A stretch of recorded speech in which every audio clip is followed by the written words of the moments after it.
Hello, and welcome to episode 147 of the Game Brew Podcast, the mostly bi-weekly video game podcast where we sip delicious bevs, discuss video games, and we will be going to E3 this year, and we're so excited to... What? Oh. Wait, what was... What? Oh. Okay, never mind. It's canceled. It's canceled, so never mind. We had press passes and everything. Yeah, we had press passes. We paid a bunch of money. Whoops. Oh well. On this episode of the Game Brew Podcast, we asked the question: did you get fooled on April Fool's Day? Have we? Or is that an actual question? No, that's just like it's like, have we been the fools the whole time? Yes, the answer is yes. But first, it's time for a delicious beverage. Chris, what frosty bev have you decided to imbibe on this eve? On this beautiful eve, I'm drinking Cape Charles Brewing Company Assateague Island IPA. It's a New England style IPA. So I was down in Cape Charles this past weekend, and went to the lovely brewery they have down there. And they have some like pretty good quality beer, like for like kind of in the middle of nowhere. It doesn't have to be that good, and it is, and that's really cool. That's always the ones that are the best, or the ones that are in the middle of somewhere, or that aren't in the middle of somewhere, if that makes sense. Right, like they could have been like a very mediocre brewery and still makes money hand over a fist, like, but they're actually pretty good. Nice. Yeah, so it's their New England style IPA. It's a little bit juicy, a little bit hazy, but not too. I wouldn't call it like a full on hazy. Mm-hmm. But it's like got that Citra-y. Yeah. Well, it does have some haze to it. Oh, it For does. those that are just listening to us, I raised my glass so you could see it better. Oh yes, yeah. If you are not, if you are not watching us but listening to us, to describe the color, it was slightly orange. Like it did have a little orangier. Yeah, and sort it's definitely of not very see-through. So it's definitely like got all those New England IPA style qualities to it. Got it. Nice. If you ever are in that area of the world for whatever reason, I highly recommend going to there. They also have some pretty good food. So there you go. Brewery, good food. Can't ask for more. Middle of nowhere. Middle of nowhere. That's perfect. I'm going to be going to a conference for education stuff. Cool. On the 19th. No. Where is it? Wait, hold on. I have to remember. On the 18th? No, on the 19th? I need to double check. Yeah, I'm going to this conference, and I'm not gonna say that on the internet.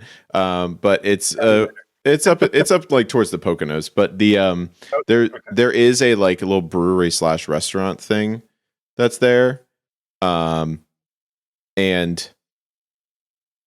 man, it's great beer, great food, but it is like it's in the middle of the Poconos. They don't like there's not like beer that goes out somewhere or you could buy somewhere aside from at this restaurant. Yeah. And it's so good. Whenever I hear about the Poconos, it sounds so exotic. It's really nice. It's just it's just the highest point in Pennsylvania. That's really about it. Yeah, it's like Scranton's there. It's not really. I mean, it's kind of, but it's like Pennsylvania's pretty big. There's a lot of places that are like kind of close to the Poconos, but I'm not drinking a beer from them. I'm drinking a beer that I saw in the beer store, and it made me laugh like audibly. No, it is a New England double IPA, but it's called Hazy Fuckboy Juice. That's awesome. I'm dying. I like that we're both drinking New England. Yeah, and that is an incredible name. That's so much more interesting than the can I've got going on here. It's just, and it's also the fact that it's just like it's on a skateboard. It's just, and it is by Pizza Boy Brewing. That's a Pennsylvania brewery. Pizza Boy, it's great. I feel like I've heard of that. Have I heard of it from you? More than likely, yes. Oh, excuse me. I laughed, and then I died, and then I came back. And then you laughed again. And I laughed again. It's fine. Oh man, that's so gross. I'm so sorry, everybody who's here. That I did not mean for that to happen. But anyway, it's good. It's a pretty good New England double IPA. You all right? Just got to reset. Just got to reset for a second. Whew. Whew. But it is good. You know, it's light in color. It's not the haziest of hazy IPAs I've ever seen. But it's yeah, it's nice and bitey. It's what you want from a IPA. It's got that citrusiness that is New England. Yeah, because you know, what's the chuggability? Oh, that's right, chuggability level. Hold on, let me see real quick.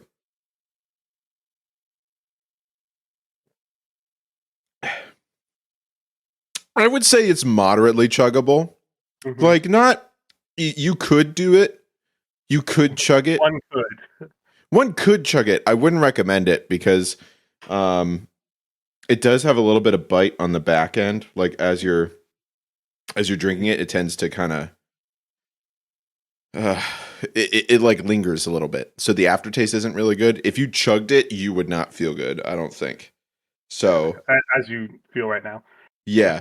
So you could, but don't. I'm trying to see what the ABV is on it, but I can't find it anywhere. Nice. Yeah, I think for me, the chuggability is kind of the same. Mm-hmm. It's not like one could, but one probably shouldn't.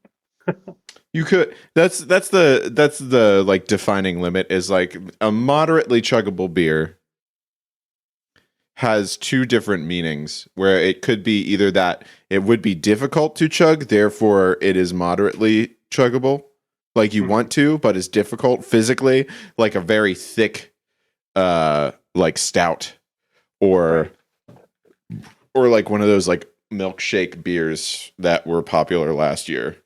I still like it. I don't know. I'm kind of cooling off on them a little bit, but so that's like a moderately chuggable beer that's like physically it's hard. These are moderately chuggable because responsibly you shouldn't do it. Right.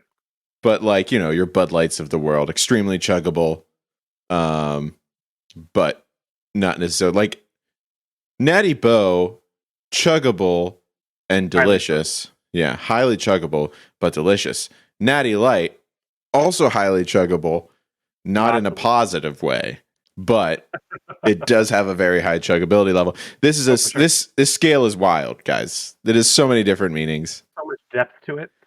It has almost as much depth as our as the Game View movie rating system. Yeah. Patent pending. But patent pending, yes. TM. But I think Coffee owns the chuggability. Is it Coffee who made us do the chuggability, or is it Roz? I can't remember. I can't remember. Somebody, whoever it was, you own. Whoever initially asked us what the chuggability was, you are the initial owner of. Yeah, we're not going to steal that from you. We're not going to steal that from you, but it was either Rob or Ross. Okay, so we'll let one of them figure it out. They can fight to the death, and whoever survives gets the copyright. But this is a video game podcast as well, so we're going to talk about what we're playing. Chris, I'm going to go first this time, if that's okay. Absolutely. So I've been playing the Resident Evil 4 remake on my PlayStation, and it's fun. It's fun. Like it's a fun game. It reminds me that how big of a departure like Resident Evil 4 was from the other Resident Evils, because even in this version of it, it's like the remakes, Resident Evil 2 and Resident Evil 3, were still, kind of Resident Evil-y. So you had to like conserve your ammo. You had to, figure out how you were going to do all these puzzles and things like that. This one is like it's very much an action shooter. Like it's like Resident Evil 4 was, because they were like, oh yeah, we're going to change kind of the way the gun mechanics work. We're gonna do that. We're gonna, just change it a little bit, but it's great. It's hitting all the nostalgia points while also making me remember all of the like quick time events that were in that game back in the day, and then taking them away in this version. So, spoiler alert: no more quick time events. That's good. I was going to ask, like, compared to when it originally came out, do you think the remake adds something? Like, is this something you would recommend for people that love Resident Evil games or love Resident Evil 4 or have never played it? Or like, well, you know what I mean? I think so. People who love Resident Evil are going to play it regardless, because Resident Evil fans, being one of them, it doesn't matter. All that shit up. I mean, it's like, yeah, it doesn't matter if it comes out and it's bad. We're still going to play it. But even if we don't like it, we're still going to play it a little bit at least and just be like, yeah, it was pretty all right. But I think, but for like new people, it is hard. Like it's it's like, because it is like an over the shoulder shooter kind of game. You still have to stop to shoot, correct? No. You can move around. I mean, it's like so that's gone. In the first one, though? Say again? Wasn't that a thing in the original? That was a thing in the original one. They took it out whenever they remastered it. And then the re-release, it's still like you still move around. You go a lot slower, but the enemies go a lot faster too. So it's not like they will chase after you. Yeah. It's not like before they were like moving real slow and you could like kind of like run away and then turn around and shoot them. Now they still they go pretty fast regardless. Like they'll run up to you. And then Las Plagas was a great enemy decision because it made things a little bit more, shootery. So everything's great. Leon's back. They made the president's daughter less annoying, which was good. Because like in the original one, she was very annoying. Yeah, they were like they looked at that one temple in Jabu Jabu's belly where you had to carry around Ruto. Yep, Princess Ruto. And then we're like, let's do a whole game of that. That's awesome. Let's do a whole game of that.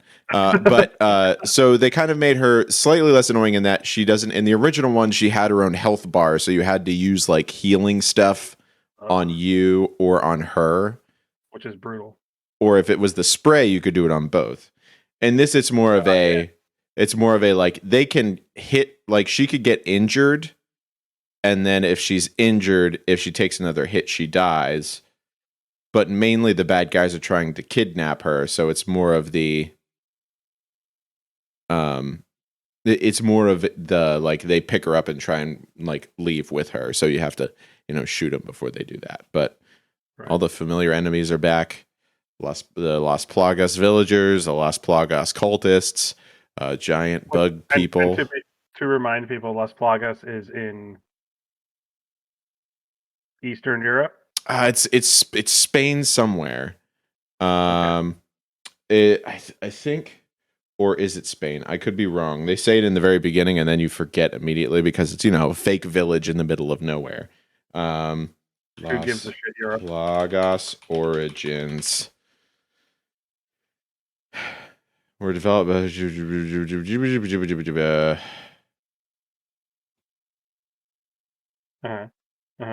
see.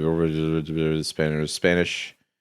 A remote valley on the Iberian Peninsula. Okay, so Spain. Spain. Yeah.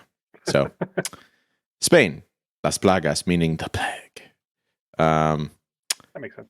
So yeah, but no, I'm good. I forget. I always worry whenever I play it, especially remakes, where in my head I'm like, I get to a point and I'm like, oh, I think I've almost finished this game. I hope this really is worth it. Like, I hope this was worth the money I spent on it. And then I realized, like, oh shit, this game is a lot longer than I thought it was. So like, I thought I was like halfway through, and I was like, oh, never mind. I'm not even close to halfway through, and so I'm like still going. But Chris, our favorite boy is there too. Okay. He was like, hello, stranger. Did they add any voice lines or? Oh yeah. Oh yeah. There's so much more. The voice acting is like incredible. There's so much more. I mean, I'm It's here for him. Like if he like I'll go play it for him. he says this one thing that I hear him say over and over again, which is like, do you ever realize that gun rhymes with fun? I think for a reason it does. Man, he's probably the best NPC shopkeeper, or at least one of my favorites. He really is. What's your boy? And hello there. And if you don't buy anything, he, I need to click on something. I haven't clicked on anything to see if he says not enough cash that. Not enough cash. Yeah. But it's the same thing. They did do one interesting thing, which is that in the inventory system, whenever you like, if you remember from the old one, whenever you would get like additions to weapons, it would like make the weapon bigger. Like you would add it to the weapon, make the weapon bigger in your suitcase, in your attaché case. In this one, it's like it's still there, but it doesn't like make the weapon bigger. It's just the weapon and the attachment are both in your inventory, so they both take up space. But you could choose to like equip it or unequip it or any of that kind of stuff too. So, but yeah, I mean, in general, really, really fun. I'm enjoying playing it. Resident Evil 4, they've released it almost as many times as Skyrim, and it's still good. And it's still great. It really is great. Like Leon Kennedy, that skinny bitch is so good at. He's cool. At like being awesome, you know? Yeah. Like he's just so. There's like a bunch of animes or like animated Resident Evil stuff where Leon's just so. I just like in the Resident Evil canon. I know I'm going off on a tangent, but like in the Resident Evil canon, there's two dudes that you don't want to mess with. Chris Redfield, because dude's jacked as shit. Like he'll punch your face off. And then Leon Kennedy, because he's skinny and emo and does not and was trained and will kick your face off. But he was trained by the special forces guy who makes you fight him with a knife. What's his name? I just got to this part in the game where in the old one it was a bunch of quick time events where you were in a knife fight. In this one it is a knife fight, but it's Krauser. It's Sergeant Krauser. Okay. From the special services. But boy. Anyway, I'm sorry. A plus so far. I mean, I love it. I love Resident Evil games, man. Yeah. I mean, honestly, I don't have a lot to talk about right now. I've been kind of getting back into my my ruts.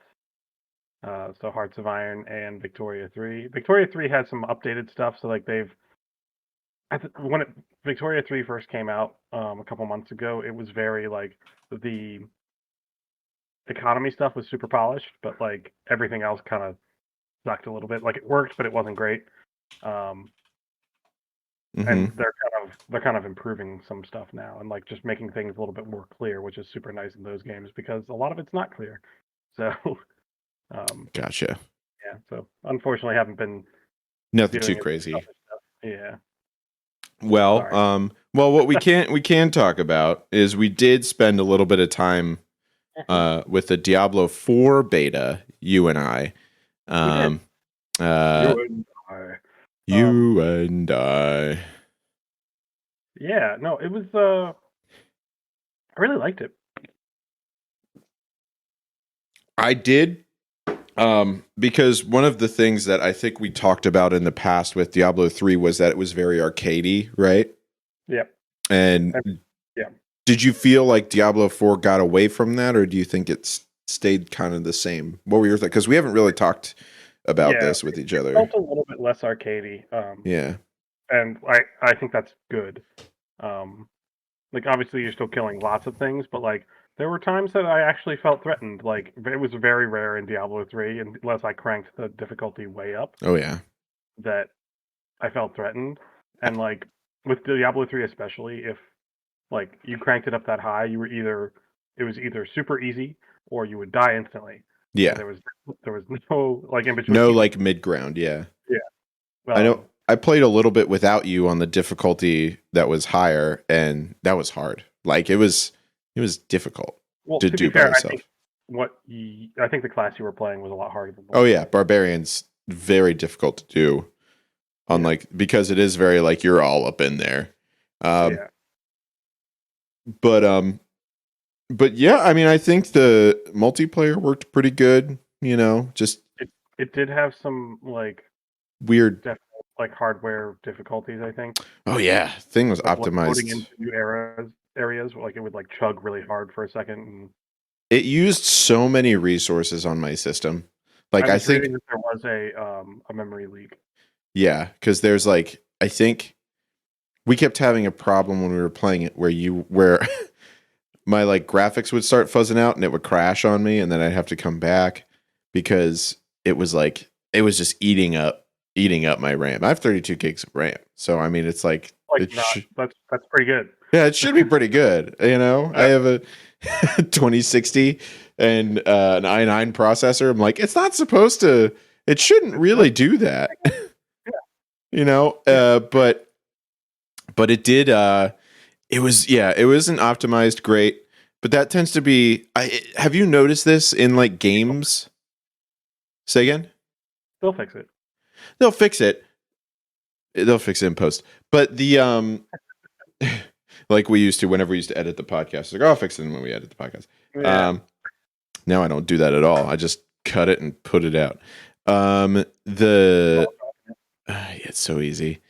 But there's a lot of games that are like coming to multiple systems that come out for like the PC, Xbox, PlayStation, and it really feels like they're poorly optimized for PC play. Yeah. Like Last of Us just came out. And it was just It was bad. not good. Like I saw some things. It was like kind of hilarious. The things that were happening, like people's like the texture animations just disappearing mid cutscene. So people's faces and eyebrows and hair is all weird. And like same thing happened with the Hogwarts release. Like I was fine, but I know a lot of people weren't. And like Yeah, Cyberpunk also the same thing, but that was bad. Like actually, that was better on PC than it was on. on like the consoles. So it's like I don't know. It's the universal like it needs more time in the oven, Mm-hmm. so that we can get it out. But of course, this was the beta, so that's part Yeah, of the and process. it's So they'll coming out over 2 months. Like yeah, so they're going to take that and they're going to be like, okay, let's fix this. I did read an interesting article about Diablo 4 and how like the storytelling was different in this version versus 3, because I think it was one of the writers was talking about the very like in the very first thing you go into a town and like they say, oh, you have to go, pay tribute to this god in this town. yeah, that was cool. And the guy And it meant nothing. It was more just a storytelling, like to show you like the town, like it was like yeah, this is the world you're in, where it's like and I think he said I need to look up who it is, so I'm so sorry if, this writer was really creative and I love the way that you did this, but you learn a few things. You learn one, there is a like religious sort of like there's a religious ideation in this town. That's the first thing you learn. Number two, there are guards who will ask you to do these things for the religious ideation. Three, the guy who leads you there has denied doing the things so many times that they're fed up with it. They just don't care anymore. So he just goes through like, and then also that he knows that you fill it out because he like calls back to it later in his dialogue. If you remember that part, he like pinpoints exactly what you do. So no matter what you pick, he kind of pinpoints like that you did that one and he kind of knows. So, it was really great storytelling from like the grand scheme of things. And, so I think another thing, it feels a lot more open world. It feels a lot more like, in some ways, it feels like a natural evolution of the Diablo franchise, because like there's actual side quests now. It's not just like the 6 things you do in the act and then you're done. Right. Like there's lots of things to do in the act before you move on. Yeah, and then like all the aspects and stuff that you could get to by going to do extra missions and things. Yeah. It's it's just a lot. there's just a lot to do, which I think is really great. That's good. And It feels like, and I think we mentioned this while we were playing. Like this feels like more of a natural progression from Diablo 2 than 3 did. yes, yeah, very much so. Especially because it's yucky.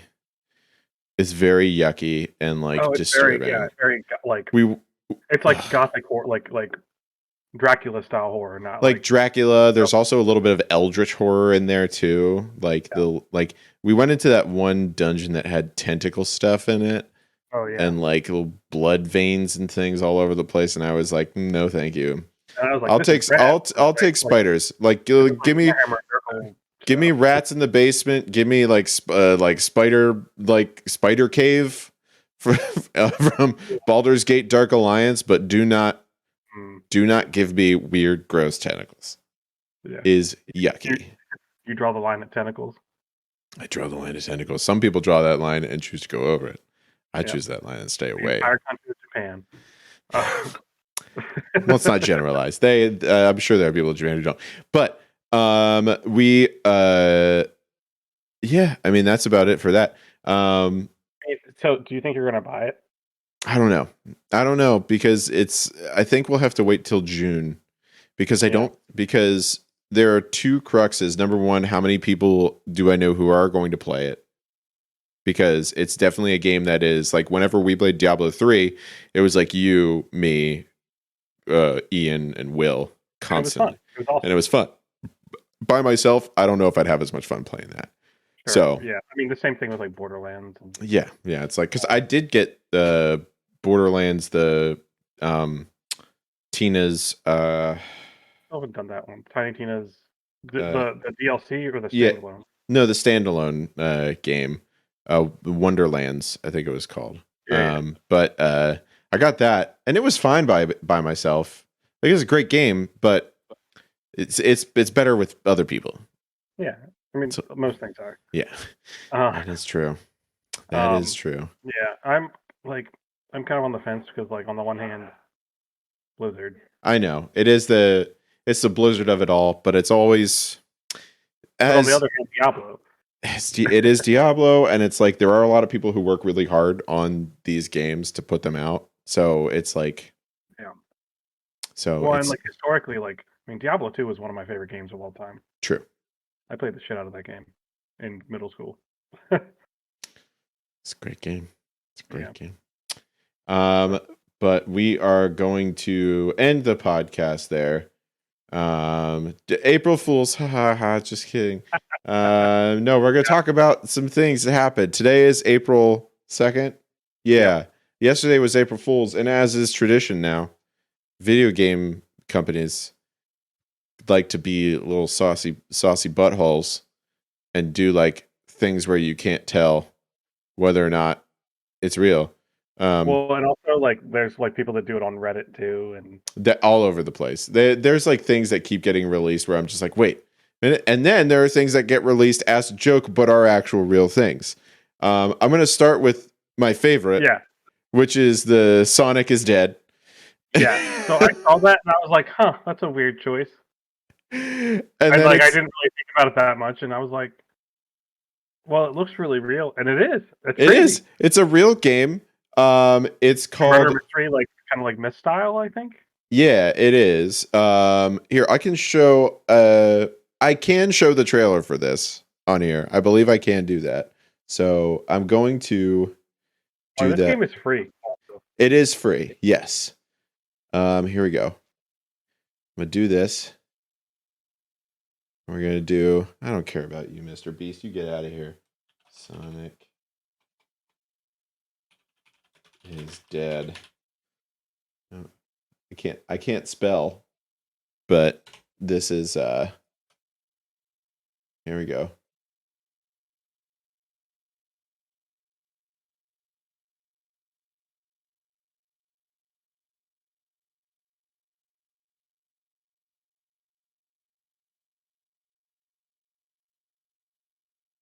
Oops, hold on. Expand video. There we go. Got it. That's fine. Is it happening?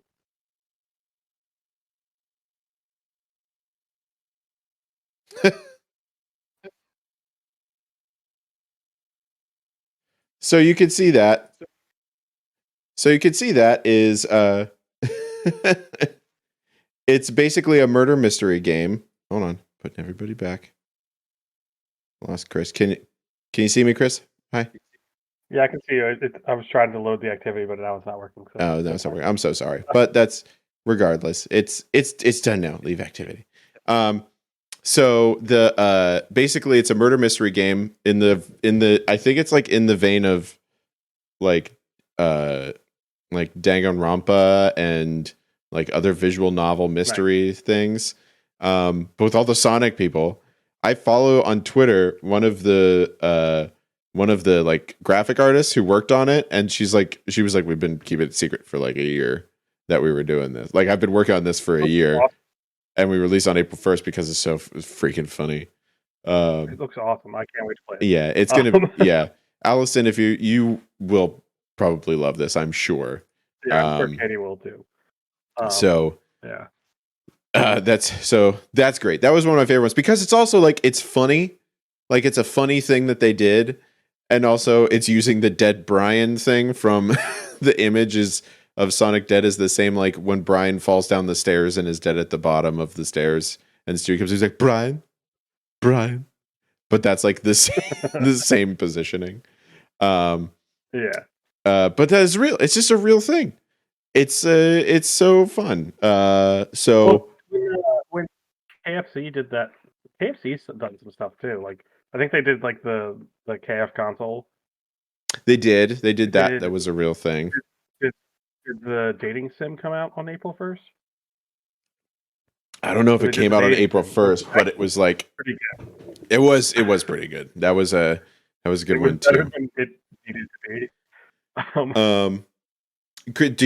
Did you see any, Chris, that tickled your fancy? So Games Workshop did one, and it was basically like a workout regimen using a warhammer, like a sledgehammer. Oh, it's the Warhammer Fitness innovation. Got it, like a warhammer. The Adeptus exercises. I don't know. It was real silly, but I thought that was pretty funny, especially because like I feel like Warhammer gamers are not known for their fitness. So that's very cool. That was funny. That's very cool.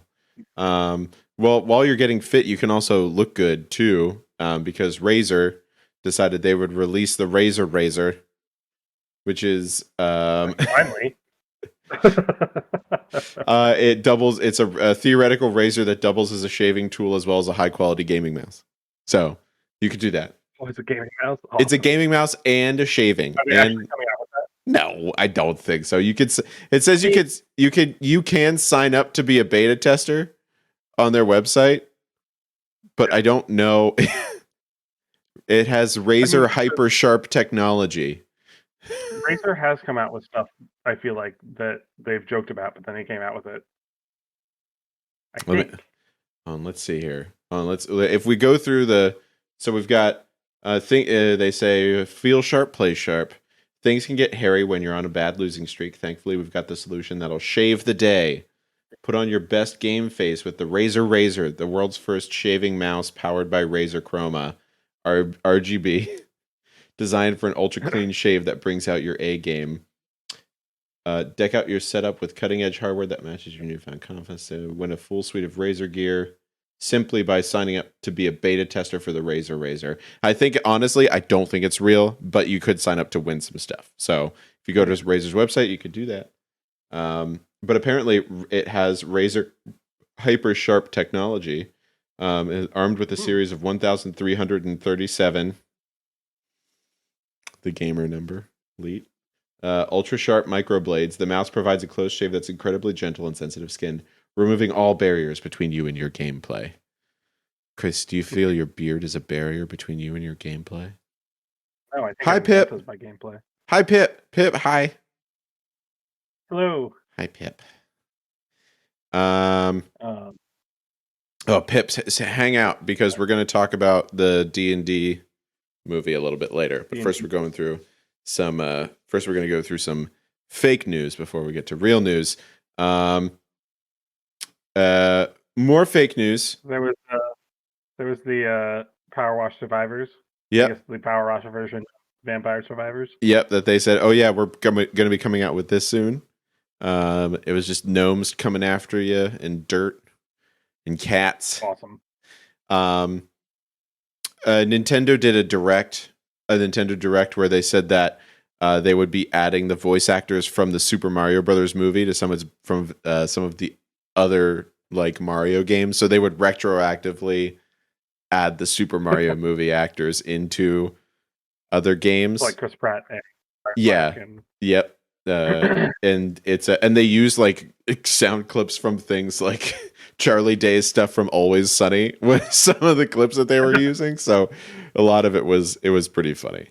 That's awesome.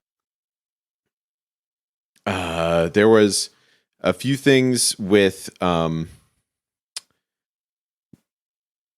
Street Fighter. There was like a cat that you could fight. There's a thing with cats with Genshin Impact too, I think. Yeah, they said there were 4 playable cat characters now that you could play. Oh. So, and then Among Us Horse Mode. Horse Mode in Among Us, that would be hilarious. There was also League of Legends. They said that they would up your you could just collect hats as you play. And you just start putting them on each other. You just stack hats. I feel like in some ways this year's was... Do you think because this year April Fool's was on a Saturday that people paid less attention to it?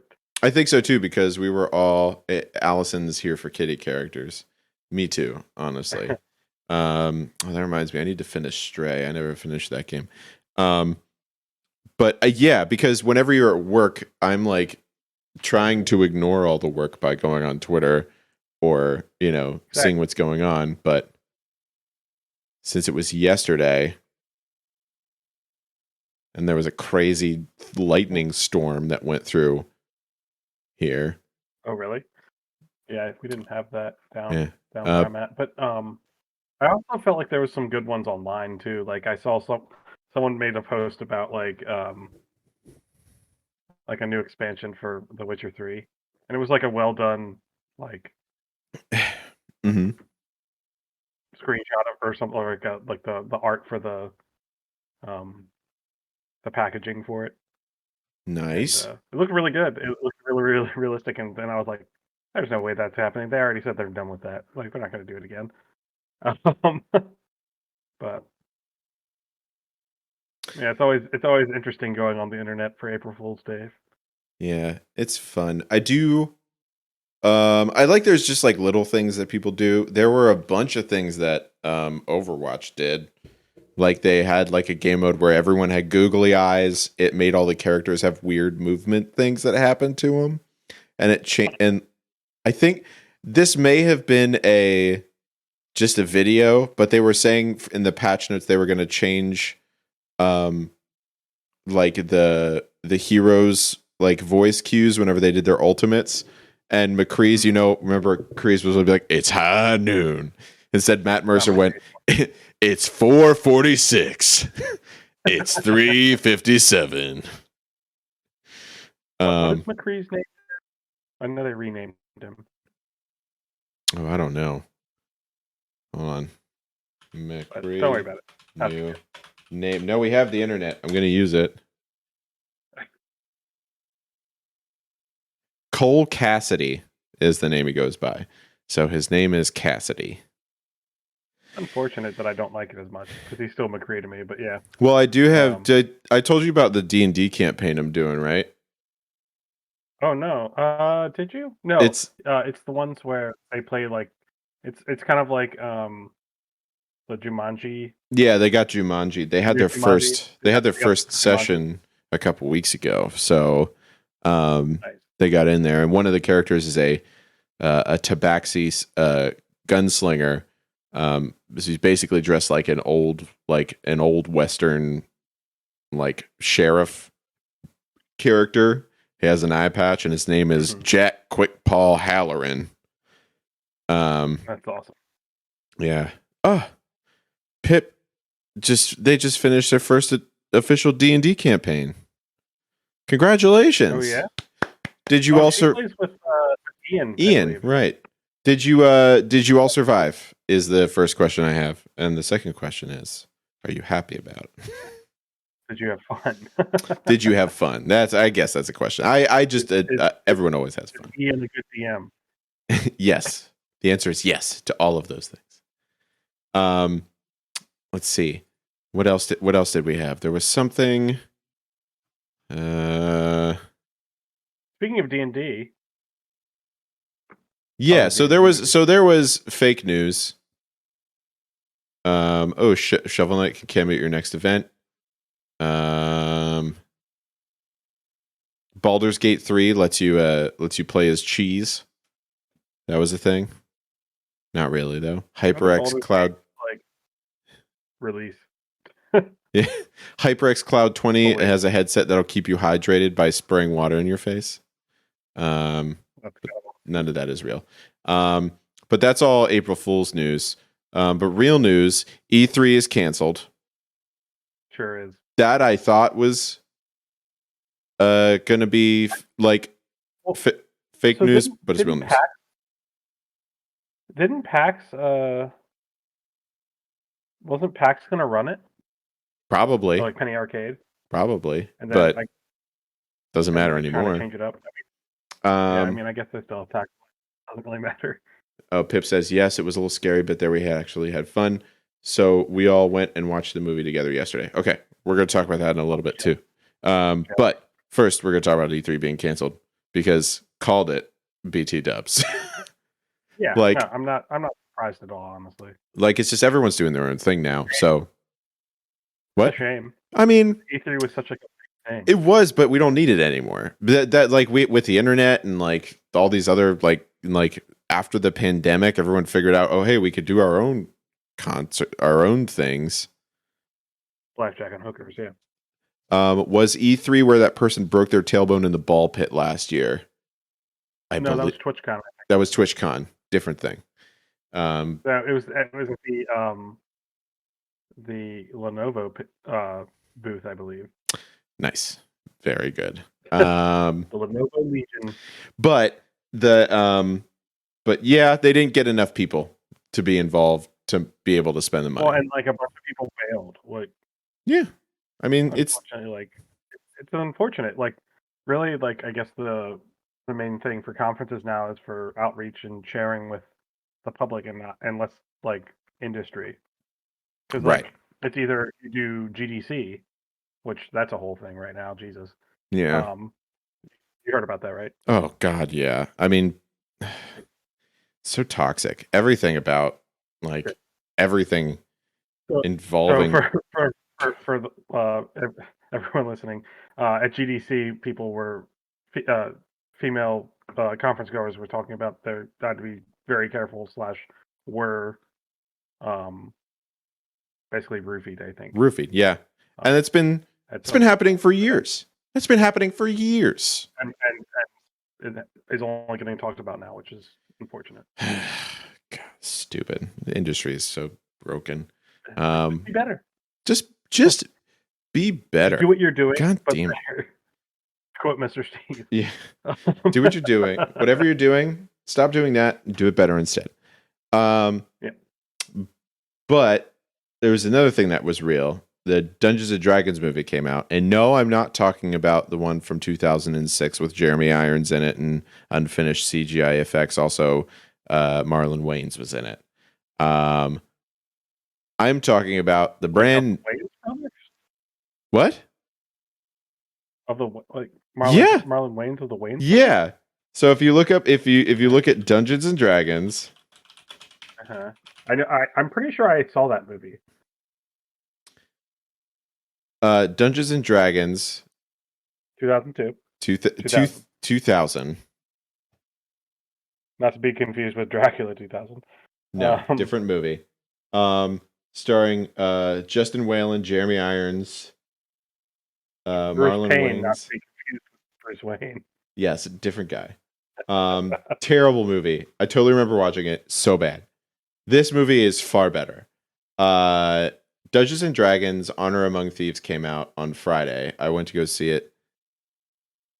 Um.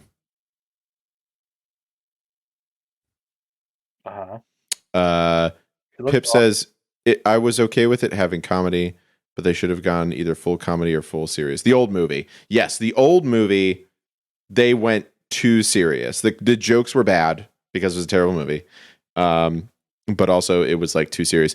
This was like the perfect. So D&D, Dungeons and Dragons, Honor Among Thieves. Very well. D&D in general is usually very campy and very silly, and it was exactly. It was exactly what you wanted. There was so much exposition, like from the characters in the movie, that it was great because it's like that's Dungeons and Dragons. It's just like somebody telling their backstory a bunch of ways. Yeah. It was really great. There were a bunch of things. There were a bunch of things like when I was watching it as a dungeon master and as a person who plays Dungeons and Dragons a lot and knows a lot about this stuff, where I knew things were happening. Like whenever spells were cast, I knew what spell it was. Like I was just like, I know what that spell was. Like exactly every time. And like the places they were talking about, like all the like guilds or what was it in Waterdeep or was it in where was it set? They were in Neverwinter for a while, but it's the sword. It was on the Sword Coast, is where most of it takes place. All that kind of stuff. All the action. Oh, Michelle. Was it super meta? Like, were they like? Could you tell like maybe one of the characters was played like a more it person was compared to like someone else? No, it was like that'd be kind of cool too. It was because it was like it was like there was characters of D&D. Pip says I was already in love with Michelle Rodriguez, but this put her at the top of my list for sure with this movie. She is in it. Michelle Rodriguez is in it. Chris Pine is in it. Was it better than the last movie you saw with Michelle Rodriguez? It is way. Oh my god! Like just her in this versus her in Blood Rain is such an improvement. I've also been working my way through the Fast and the Furious movies again. My favorite extended universe is the FNFEU. So, it's so great. How is there not like a fourth version of that? Like a what? Like imagine Forza, but it's skinned with Fast and Furious. Interesting. Why does that not exist? I think it would have to be. I don't know if it would be Forza though. It would have to be. What's the one with? It would have to be like Need for Speed or something like that, because of the street racing element. You know? Cars, not Cars. Grid. There is a Fast and the Furious game. Not great. What was the we drove across the country in? I don't remember. You know what I'm talking about. I'm going to go back to the Dungeons and Dragons movie though because it's really great. I saw those things. Hannah was with me too. She's a newbie. The Crew, I think, is what you might be thinking of. Yeah. But Chase loves The Crew. Is what Pip says. I enjoy it. It's a great game. It's yeah. Anyways, and The Crew 2 is good too. Dungeons and Dragons. So I have a lot of knowledge. All those things were really, really cool. Hannah went to go see it. She's a newbie. She really doesn't know anything about it. She was laughing all the same stuff I was because it's humorous, and then there's a lot of planning that happens. There was a big chonky dragon in it. Nice. But it's just like it appealed to like people who don't know anything about Dungeons and Dragons. Will love it because it's funny. Right. And it's an adventure movie. Chris Pine's in it. Regé-Jean Page is in it, who you may know from the first season of Bridgerton as the romantic lead in that series. So, that guy, the black guy. Yeah, all I had to say to Hannah was he was in the movie, and she was like, "Okay, we'll go see it." So, good. I mean, I was like, it used to be only have to say Hugh Grant's in it. That's true. Hugh Grant was in it too. There were a lot of really great people too. But like, and what's her name from Shadow and Bones in it? Yes. Daisy, not Ridley. Daisy for something or other. I know. Yes, I know who you're talking about. That's what I said about the new Fast and Furious because Jason Momoa is in it. Jason Momoa is in the new Fast and Furious movie. Done. Allison says the whole structure of D&D felt really good in live action. I didn't think it would feel like anything other than another adventure movie, but it felt like actual D&D in the best way. I agree. Well, yeah, and that's super important to differentiate it from like I think the other movie probably tried to just be Lord of the Rings set in the D&D universe. Right. And a D&D movie cannot be that. And I think the way that they did this is number one, the party choice. So it's a bard. It's a bard, a barbarian, a sorcerer, and a druid is what the team makeup is.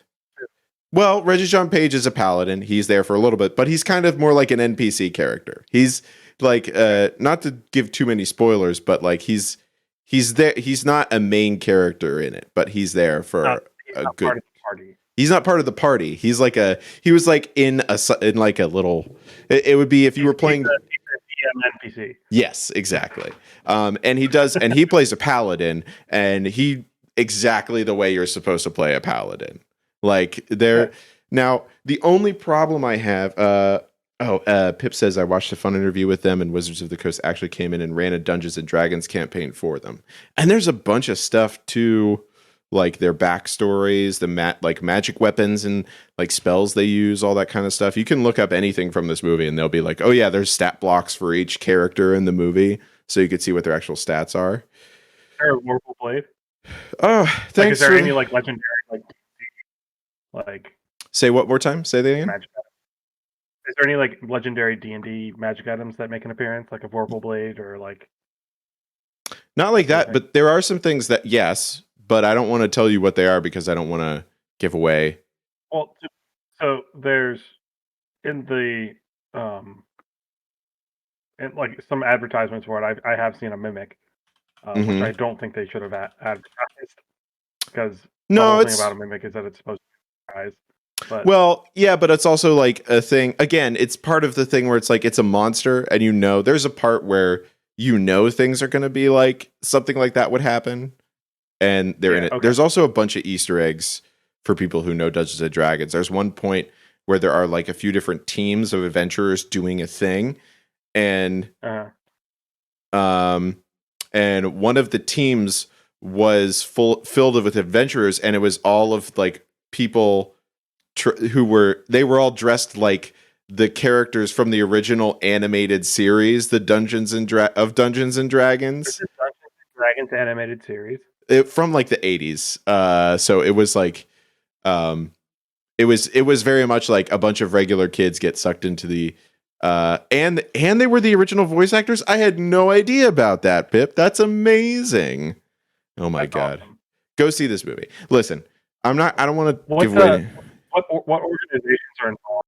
I think I heard the Red Wizards were there. The Red Wizards are involved. The Harpers are there. The Emerald Enclave. Gotta love the Harpers. Well, you have a bard, you have to have the Harpers. I mean, that's just kind of the rule of thumb. They make reference to Lord Neverember many times in Castle Never and Neverwinter. Dragonkin. And there's one. I just want to say I don't want to like go on forever about it because it is a really great movie, and I do. I'm sure we could go. I could because I was like geeking out about it the whole time on our drive home, and I'm still thinking about like how they did it so right. Like it's like everything was great about it because it was even the way they made plans because it is about like thieves, and if you've played D&D. There's one thing that you do over and over again, and the same thing happens every time. You always make plans. And what happens to those plans, Chris? Goes poorly. It goes wrong. It does not go the way that the plans go. So that one of my favorite things that we did in one of my games, and I think I told you about this. Sorry to go off on a tangent, but I'm going to because this is hilarious. We were doing Tombs of Annihilation. There was a prince that was stone, like he was petrified, we needed to bring him along with us, and the only way we could fit him into a bag of holding was by breaking his arms and legs off. Oh no! So we did that. And then my character is a forged cleric dwarf. So obviously I was the best option to put him back together. Yeah. Because I know stone and I make stuff. I failed horribly on putting him back together when we were about to unpetrify him. Uh-huh. And so he had arms for legs and legs for arms. Oh no! There's one and we had to carry this young prince through the forest with arms for legs and legs for arms. It was one of the like it couldn't have gone worse, but also it couldn't have gone better. Like, I mean, yeah, in like the dumbest way. It's like that is the best thing that could have ever happened. And I've told you before about how we had to. I've told many D&D stories about how my adventurers would like one shot my bosses by doing something crazy, and like doing great things, doing things that are very impressive. And then there's the one time that our cleric was very sleepy, and when we were playing over Zoom, and then he fell asleep, so I had to keep playing his character, and then we built it into canon that he had narcolepsy, so that whenever he would fall asleep, things would still happen, but he just had narcolepsy. And he killed one of the bosses by falling asleep after summoning a giant scorpion that murdered everybody.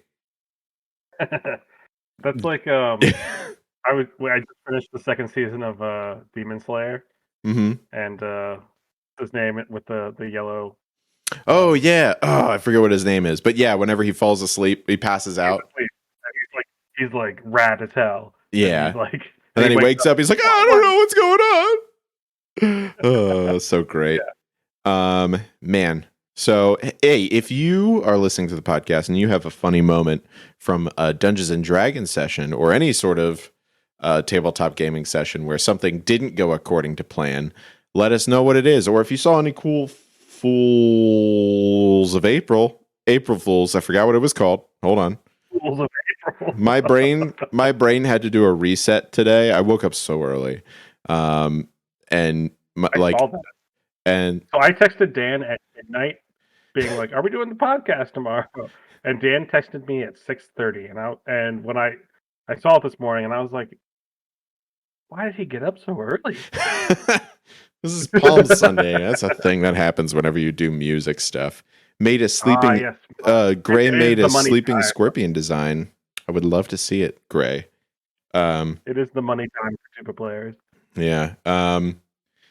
But yeah, so if you have any April Fools that you saw that you thought were really funny, let us know. If you went to see the Dungeons and Dragons movie, let me know and I'll geek out about you. I really want to see it. Regé-Jean Page it's unfair how attractive that man is, because he's so attractive that I don't feel like it's fair to anybody who exists, you know? Like he's a great actor and he's so funny, but it's like it's just not fair. Like leave some for the rest of us, man. You can't take all the pretty. We get to have some, okay? Just a little bit. Just leave us just a little bit, man. Come on. You can't be the I burn for you guy and then also the I'm a really cool paladin who says dumb things that sound smart but maybe aren't. Did he intelligence dump stat? Well, maybe. But mostly it was just because the way that as a dungeon master, paladins, he's a lawful good paladin. So you know how those are. Very much like they're like basically like a fairy tale character in real life. So yeah, it's like in Enchanted. Prince. Yes, exactly. Except a little, but more like it was like I'm always going to do the right thing, you know. And it's just like always does everything that works out, and it's great. It's great. I'm not going to talk about it anymore because I would go see it. I don't want to spoil anything. I do. But yeah, so great stuff, good stuff. If you have any of those things that you saw, or if you have a story from Dungeons and Dragons where something didn't go according to plan, but it was way funnier because it did do that, put it in the Discord. Those are the best. Those are the best. That's why we play Dungeons and Dragons, for those moments. So we sent it by Discord. So go onto our Discord and put them there in the episode discussion. It's How does it get to our Discord now? well, you could go, if you're not already a member of the Discord, you can go to bit.ly/discobrew. That's bit.ly/discobrew. If you go there, give yourself a name, buttstuff37, and then that could be your name. And then in episode discussion, tell me about those times. I love it. I'll use it in my Dungeons and Dragons campaign. All right. And then of course you can follow us on all those social medias. If you are listening to this now on a podcatcher of some kind, great. Thank you for listening. If you are listening right now, give it a rate and review it. Leave us a good review. People like that. Makes more people listen to our show. Yeah, if you're gonna leave a bad review, just don't. Yeah, you could just not. But if you leave a good one, that's great. That's if perfect. you don't have anything nice to say, don't say anything at all. Yeah, that's a great adage to live by. But also tell your friends, tell your moms, tell your friends' moms to listen to the podcast if they like video games. Thank you, Pip. Pip says 5 out of 5 would listen again.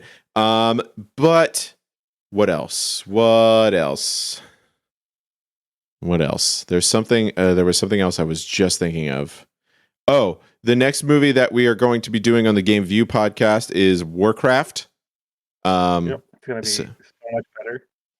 So if you have not, I have already watched it. I don't know if Chris has watched it yet, but I have watched it, but I need to rewatch it. I have watched it. I have some thoughts. So if you watch that before the next week is Easter, probably won't be a live podcast next time. So 2 Sundays from now, so not next Sunday, but the Sunday after, we'll plan on doing a Game View podcast for Warcraft, the movie. If you would like to be involved with that, please reach out to me on the Discord, or you could send an email to thegamebrew@gmail.com and let me know, and then you can do it. You could be in there. You could talk to us on the podcast about it. Could be you. It could be you. You could give it a rating with the handy dandy Game Brew rating system. TM. So I think that's it for this. Chris is out of town, so we're not gonna have any gaming tonight. But go play some games, play some D&D, get out your Dungeon Master's manual, start scrolling through all the magic items, see what things you could throw into your adventures. Guide to everything. Yeah. Mordekainen's tome of magical things. Play Dave the Diver. Yep. You could play... Oh, I'm on book 3 of, speaking of alliteration, I'm on book 3 of Dungeon Crawler Carl. Oh, book 3. Okay. Is that... Book 3 is... So that's... Right. So you made it through Carl's Doomsday scenario. That's 2, right? Yeah. Yes. That one's wild. I love book 2. Cool too, though. 3 is confusing as hell in the beginning. How far are you into it? They're still trying to figure out how to get to the start. Okay, great.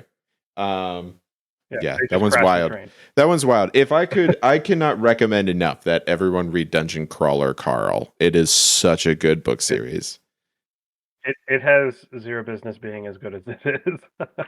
Like, really, I did not expect to be. I was up to like 2 or 3 in the morning reading that book sometimes. I started reading it because you recommended it, and I was like, well, Dan recommended it, so I should give it a try. And I was right. I'm disappointed. You were right. God damn it, Dan was right. Very good. Gray says, so good. I started after you said it. You said to start it, and it's fantastic. Yes. It's happening. You win this round, Dan. I'm influencing.